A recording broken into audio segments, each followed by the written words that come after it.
Kofi, Yes. there's a pot of gold this weekend. Big game. I think that for both Manchester United and Arsenal, this will be their biggest game this season. Arsenal hosting Manchester United. The two of them, have had rocky starts to the season of a sort. Arsenal a shade ahead of United because they are yet to lose, but United have lost a game on the road. Let's get into the game. From your perspective. Well, I think that Arsenal touted as one of the teams which will challenge City for the league trophy. I think them that they will They have 7 points from a possible 9 points. United are battling all sorts of negativity in the media. They are being talked about in certain lights. They are being spoken about in certain lights. United have 6 points out of a possible 9, but it's been deemed a catastrophic start. I mean, it tells you the level of scrutiny that Manchester United is subjected to every now and then. But promises to be a great fixture. I think that until the emergence of Chelsea, until the emergence of City recently, if you take away probably the game between Liverpool and Manchester United, Arsenal under the period of Arsene Wenger, and then the level of competition they had with Manchester United, it became almost the go-to fixture of the EPL for so many years. Yes. The battle between Ferguson and Wenger for too long a time was one of the fixtures that everybody would point to when the calendar of fixtures were released for the various games as far as the EPL is concerned. So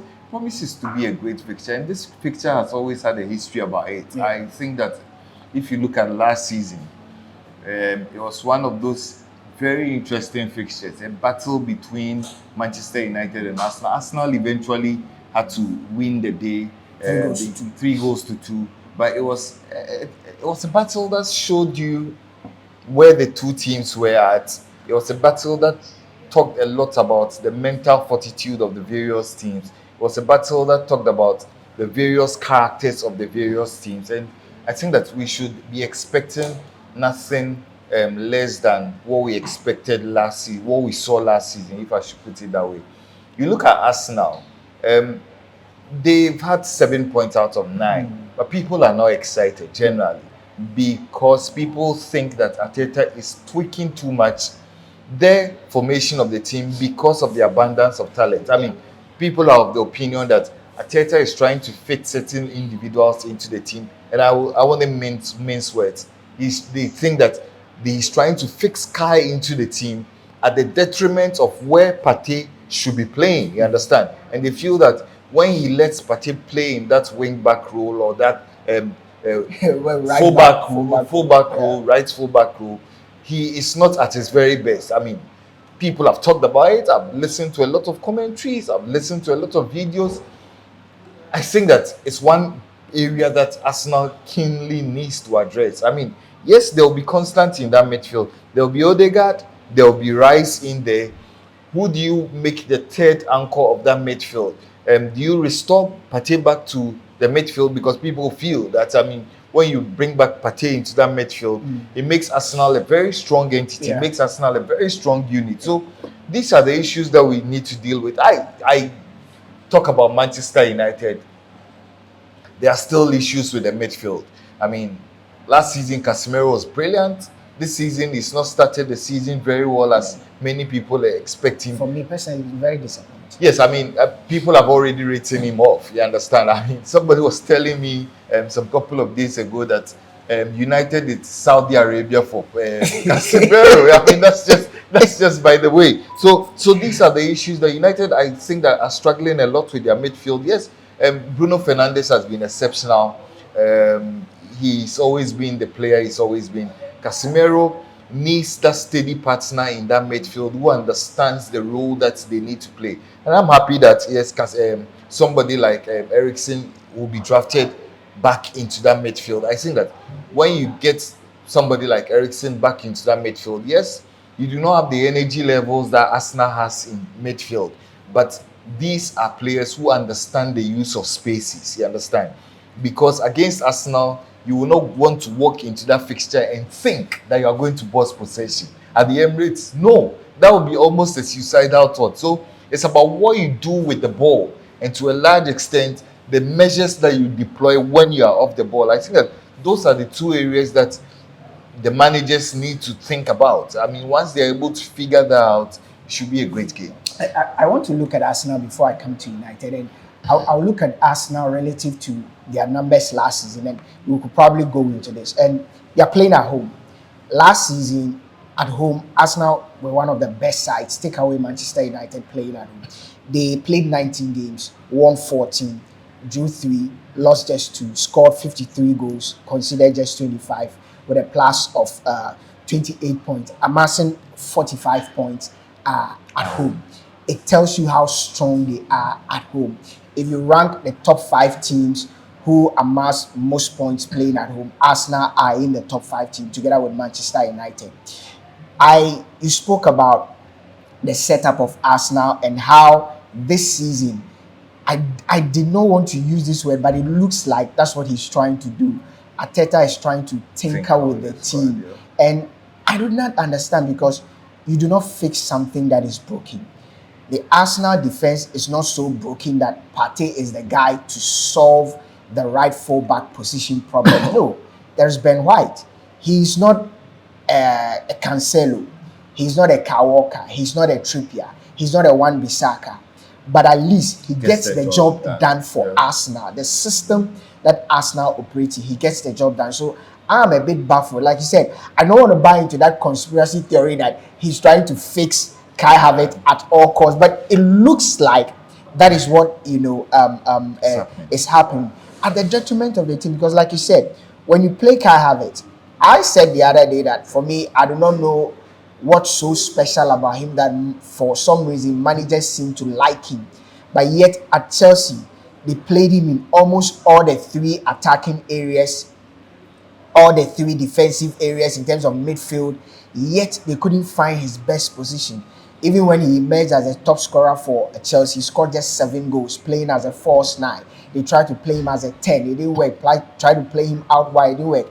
At Arsenal, they are still struggling to and experimenting with which position best fits him at the expense of the team. Because Kofi, you and I will agree. Yes, Nketiah is not your explosive striker, but he gets the job done. See the goal he scored against Fulham. See the winning goal he scored against Manchester United.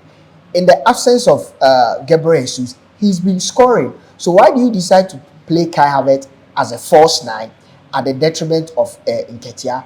Why do you decide to play a midfield 3 of Declan Rice, Odegaard, and Kai Havertz? When you play these 3 midfield, you do not have somebody who is a breaker and a holder in the team. Declan Rice is not a holder. He's more of a transition player because of his energy. He would go, he's that box-to-box and a midfielder. Odegaard is not that holding midfielder. He is more of a creative element. So there is a missing piece, and we saw that at work in the game against Fulham. Yeah. The ease with which Fulham could attack them and run through the middle. Yeah.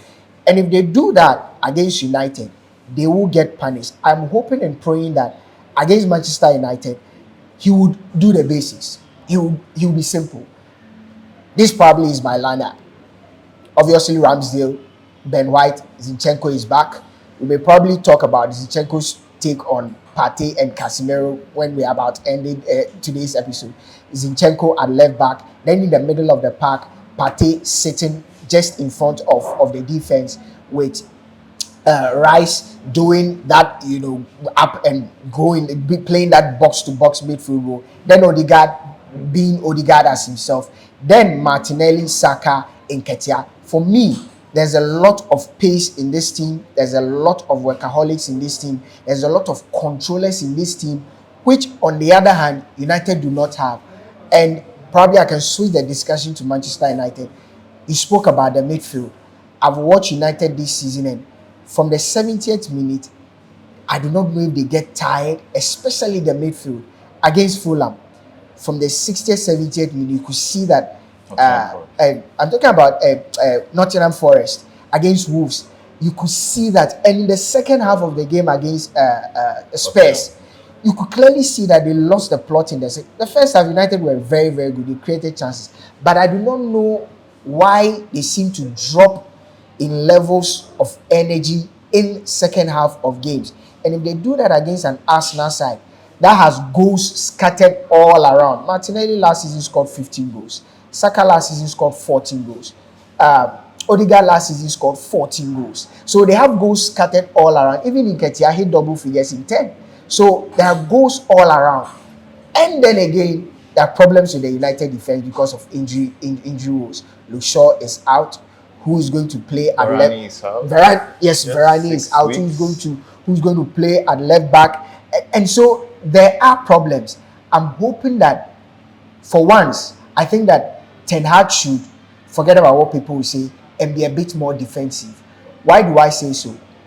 Last season, United in the top 5, they had about they were in the top 5 of the best 8, the worst away record.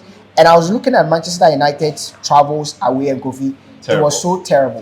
They lost 30 points on the road, whilst at home they lost just 9 points. The disparity is too wide. They lost 30 points on the road and they conceded 33 goals. They scored just 22 by a goal difference of minus 11. You and I, that's so unlike United. So that's relegation form. That's relegation form. And like you said, their only away game they've played this season, they've lost. So it looks like that. And then they have issues when they travel to the traditional mixes. Last season they didn't pick a single point. So I don't know. How do you expect Ten Hag quickly? How do you expect Ten Hag to approach this game? Looking at the injury situations and all of that. Well, I expect Ten Hag to earn his money. If Ten Hag is smart, and I know he's smart, I mean, if you look at the game between Fulham and Arsenal and Fulham, if I should put it that way, you realize that Arsenal lacked concentration at certain points in the game. That's always I been a problem. think that those are the areas Ten Hag needs to look at. Beginning of the season, Ten Hag had been talking about, I talked about making Manchester United the best transitioning team in the world. I think that. Yes, I think if they go in with that mentality, they can catch Arsenal on the break. Yes, I think so, because see, Arsenal do not have really the strongest defense. I look at the fullbacks of Arsenal, Zinchenko, Ben White. Those are people you can exploit. You understand? Because I think that as good as Zinchenko is going forward, he's a banger break defender. If Anthony decides to play football, he can actually take cause a lot of trouble to Rashford will have his full day. So I think that the cue for Manchester United will be who plays through the middle. If I were Ten Hag, Martial has had his issues with Manchester United, but he is the man for such a game like Arsenal, because Arsenal plays with a level of control. And when you want to catch Arsenal on the break, you need people in that 18-yard box who have the calmness about them, who have the composure about them, who know what exactly to do with the ball. He's tried playing Sancho in that false number 9 role and all of that. I think that he goes with that front three of Anthony, Martial, Rashford, should be good to go. I mean, and then, like you said, tell the midfield to be disciplined. That's Casemiro has been indisciplined. He's always in the 18-yard box trying to score. I think the issue with Casemiro has to be who plays with him in that midfield. The issue is job description. And I think that it's high time the manager spells out the job for whoever partners Casemiro in that midfield. Once it's sorted out, Casemiro, I think at 31, is still one of the best players in that position. You understand? This season he struggled for pace. Players, you do not expect players to be on the same level of form all throughout the whole season. You understand? The lack of pace, the lack of the influence of exhaustion. I think that it's been explained that the US thought that the United had. It's had some replaying effect on them. It will take a while before it shakes out of their system. City you understand? We're in Greece. City have been playing. But the truth is that if you watch City this season, they are not the same team they used to be last season. Early days yet, yes, they have 9 points out of it. Possible 9. We are not talking about City now, but I think that we are just in the early days of the league. Who wins it? who wins it? It's a big one. United cannot afford to lose another away game. Well, I won't sit here and lie to you. Who is it? The best result for Manchester United will be a draw. I think that United will lose it. I've looked in the crystal ball and I'm struggling to find how this dismantled United defense can stop the Arsenal attack. If United are going to lose, what do you think will be the margin? I think that United will lose by the goal in 2. So 1, 2, 2, 3. 1, 2, 3, 2, 3. Three, United four, will score 4, 5. but Arsenal will score more than So them. both teams to score. Both teams to score. Well. Guys, we don't know about you. Kofi predicts that the worst for United will be a draw, but I think that Arsenal have enough to punish this, dilapidated United defense. Lackluster. Yes, lackluster United defense. We don't know about you. Keep your prediction coming in the comment section. This is Sports 101. If you are new to the channel, make sure you subscribe to us.